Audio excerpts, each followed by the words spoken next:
үчүн саясат бул деген биринчиден жоопкерчилик. Анткени деген адам саясатка келип атканда адам же топтор эң алгачкы элдин кызыкчылыгын коюш керек.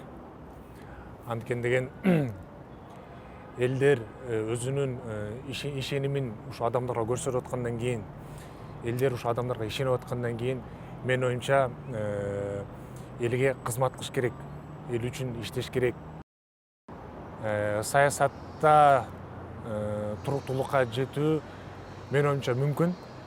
Менин оюмча бүгүнкү күндө мындай элдер өз-өздөрү менен эле жаштар келсин деп талап кылып атат. Менин оюмча жаштар келип, албетте жаштардын алдына дагы улуу, тажрыйбалуу адамдар жүрүш керек. Менин оюмча бүгүнкү күндө келаткан жаңы муун, жаңы жаштар, жаңы саясатчылар эл үчүн кызмат кылабыз деген ой менен келатат дегенге ишенгим келет. Менин оюмча саясатта эгерде чынында профессионалдуу элди ойлогон жаш балдар келсе, саясатта туруктуулук болот.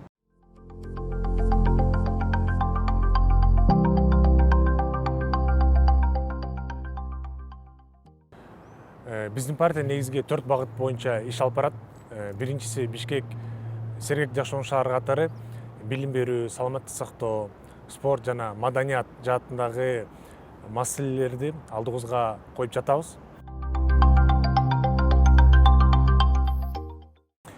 Экинчиси Бишкек өнүккөн коопсуз шаар багытына экономика, туризм жана санариптештирүү маселелерин койду.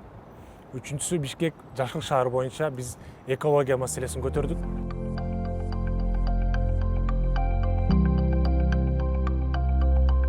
Жана төртүнчүсү Бишкек ыңгайлуу шаар деп жаңы конуштар, транспорт жана энергетика маселелерин көтөрүп жатабыз.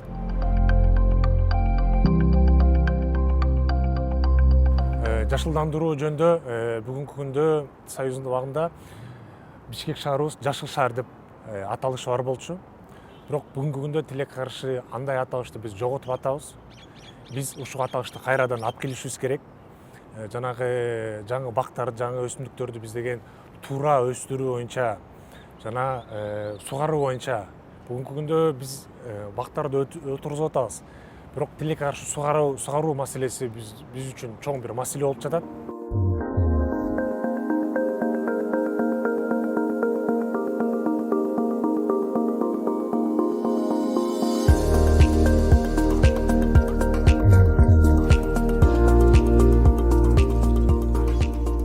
Бүгүнкү күндө биз тамчылатып сугаруу боюнча биз иш алып барсак болот.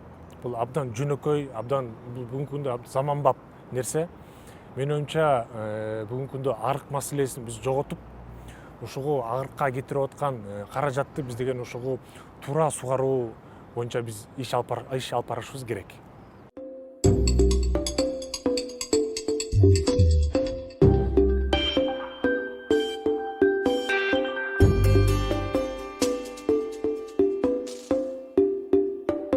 Жаңы конуштар боюнча тилекке каршы бүгүнкү күндө борборубуздун центри жана жаңы конуштар болуп бөлүнүп калган.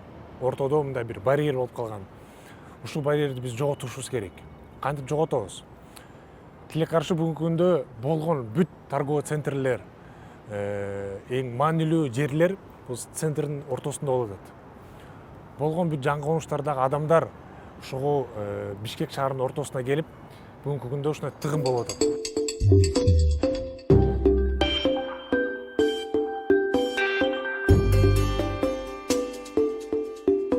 Соода борборлорду, парктарды, спорт аянтчыларды жаңы конуштарда салынсын деген биз демилгени көтөрүп турабыз. Менин оюмча ушугу маселелер чечилсе, тыгын маселелери да чечилет. Анткени деген ушугу жаңы конуштарда жашап аткан адамдар үчүн ушу жандагы соода борборлорго барган жакыныраак. Бүгүнкү күндө бир аз адилетсиздүүлүк болуп атат. Себеби дегенде биздин муниципалитет же болбосо мэрия ушул жаңы конуштарга басым кылбай эле ушу центрге басым кылышат. Жаңы конуштардагы жашап аткан жарандарыбыздын кызыкчылыгын дагы биз ойлошубуз керек, коргошубуз керек. ушул жерге дагы заманбап спорт аянтчалар курулуш керек. Менин оюмча бөлүп койгон мамиле кылышат. Мындай мамиле болбошу керек. Анткени деген центрде жашап атканын жана шаардын четинде жашап аткан адамдардын укуктары бирдей болуш керек жана кызыкчылыгын бирдей коргошубуз керек.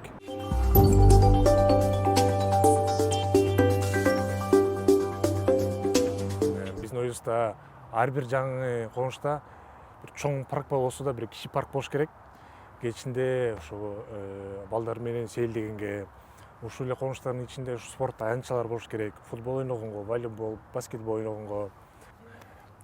Анткени деген ар бир адам татыктуу жашоого татыктуу. Биздин шаарыбызда спорт аянтчалар, ушу парктар тилекке каршы аз. Ушу менин оюмча биздин бүгүнкү күндө 50ден ашык жаңы конуштар бар. Ушу ар бир мисалы үчүн даже ар бир жаңы конушка сала бербесек деле, бир мисалы үчүн кээ бир жаңы конуштар жакында бири-бирине. Ушул жакын конуштардын ушу ортосуна бир спорт аянтчаларды, ушуна парктарды салсак, менин оюмча бул деген көп нерсеге жеңилдик алып келет. Жаңы конуштагы адамдар жашап аткандарга жеңил болсун деп. Мисалы үчүн жол киреге кетирбесин, үйүн жанында. Анан шаардын центринде дагы тыгым, менин оюмча ушул торговый центрлер салынса, тыгымдар да азаят. Бүт мисалы үчүн күчүн, алын, убактын ушу муниципалитет ушу центрге салып аткандай эле көрүнүш да. Ушул биздин оюбуз боюнча ушул ортого барьерди жоготуш керек. Ушул үчүн биз деген ушул жаңы конуштар боюнча биз деген көп катуу басым кылып атабыз программабызда.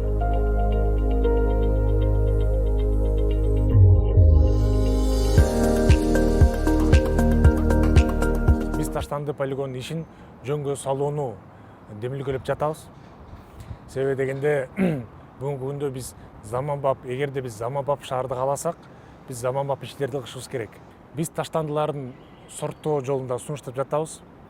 Пластиктерди жана кагаздарды жана органикалык таштандыларды бөлүү, өзүнчө мындай айтканда сортировка кылуу жолун сунуштап жатабыз. Менин оюмча ушул жол менен биз деген тазалыкка жана иреттүүлүккө биз жетебиз.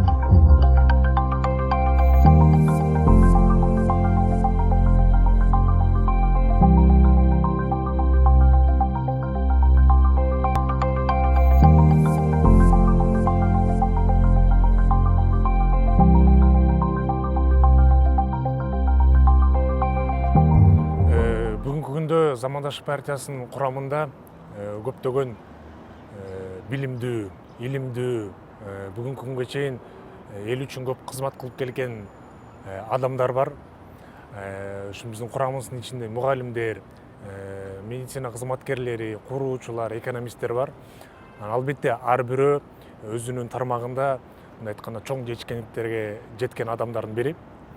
Негизи Замандашык партиясынын тарыхында, 14 жылдык тарыхында жогорку орундарды ээлебей туруп, элге көп кызмат кылып келген. Бүгүнкү күндө Замандашык саясий партиясы эң системдүү, эң туруктуу партиялардын бири. Замандашык партиясы менин жүрөгүмдө негиздөөчүсү маркум Муктарбек Өмүракунов, менин атам, өзүнүн керек болсо болгон жашоосун, болгон күнүн, убактын ушу Замандашык партиясына ушу эл үчүн кызмат кылам деп жашоосун өткөрүп кетти. Ата энемди кандай сүйсөм, өзүмдүн балдарымды кандай сүйсөм, үй бүлөмдү, бир туугандарымды кандай сүйсөм, элимди, мекенимди ошондой сүйөм.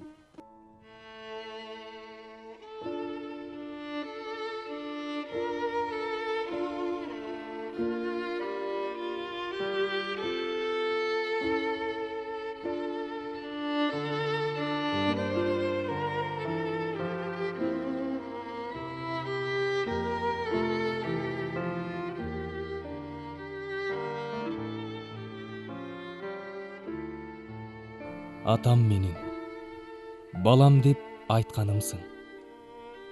Атам менин, төбөмдө асманымсың.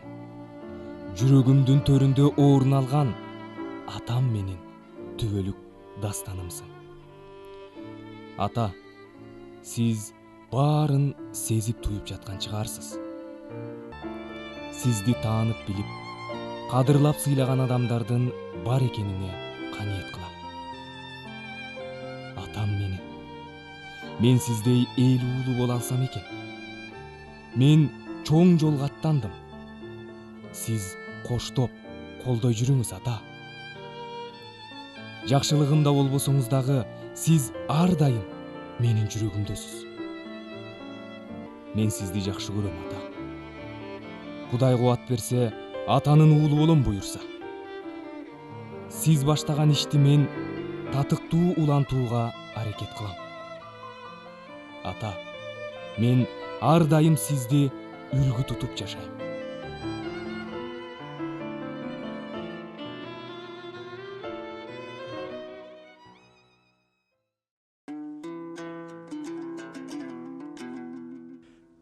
Аскар, Кыргызда атаңдан бото калбаса калсын, бирок бата калсын деген сөз бар. Матадан өткөн ок батадан өтпөйт деген да сөз бар. Ылайым эле алтын башыңды таштан жаратып, бата жалгап жүрсүн балам. Баталуу адам ботолуу адам, баталуу адам маталуу адам, баталуу адам аталуу адам.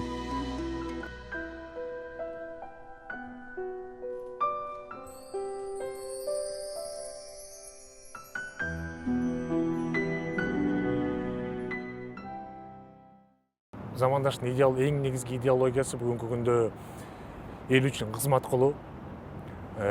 Мен атам өмүр бою элге кызмат кылып жүргөн. Анткени деген эң башында 2004-жылы Замандаш ассоциациясы түптөлүп, эң негизги максаттары элге кызмат кылуу жана элдин укуктарын коргоо. 2007-жылы Замандаш саясий партиясы түптөлгөн. Бүгүнкү күнгө чейин албетте көптөгөн жеңиштер болду, жеңүүлөр болду. Бирок ага карабастан биз ар дайым элге кызмат кылууга даярбыз. Бүгүнкү күндө Замандаш саясий партиясынын ичинде башында айтып кеткендей эле курамыбыз күчтүү. Бүгүнкү күнгө чейин көптөгөн иштер кылып жүргөн, элге кызмат кылып жүргөн. Жана эле ушу жеке Замандаштын өзүн алсак, бүгүнкү күнгө чейин абдан көп иштерди кылып келген. Жана ушуга эле жан коңуштар боюнча ала кетсем, ушул жакты легалдаштыруу боюнча көп маселелерди көтөргөн. Замандаш партиясы миграция тармагында дагы көп иштерди кылган, ушул эле груз двести боюнча ушул көптөгөн биздин сырткы мигрантта иштеп жүргөн адамдарыбыз, ушул жакта каза болуп кеткен адамдар, ушулардын денесин алып келүүгө жардам берип келген. Спорт тармагында дагы көптөгөн спортчуларды, ушулардын спорт экипировкасын, элементарный спорт экипировкасы жагынан дагы көп жардам берип келген. 11 апрелде жергиликтүү шайлоолор өттү, өзүңүздөр билгендей эле. Ушу биз 16 шаарга аттанганбыз. Ушу 16 шаардын ичинен 9 шаардан биз жеңип чыктык. Бул эмнени көрсөтөт? Бул деген биринчиден башында айтып кеткендей эле туруктуулукту, системдүүлүктү көрсөтөт. Замандаш саясий партиясы Бишкекти өнүктүрүүгө болгон мүмкүнчүлүгүн, болгон күчүн салат. Жеке мен Бишкекти абдан сүйөм. Мен бул шаарда өскөм. Мен бул шаарда менин балдарым өсүүсүн каалайм. Биз эгерде кыргызстандыктар, урматтуу Бишкектин жашоочулары, эгерде биз Бишкектин өнүгүшүн көргүбүз келсе, ар бирөөбүз Бишкекти биринчиден сүйүшүбүз керек. Бишкекти сыйлашыбыз керек.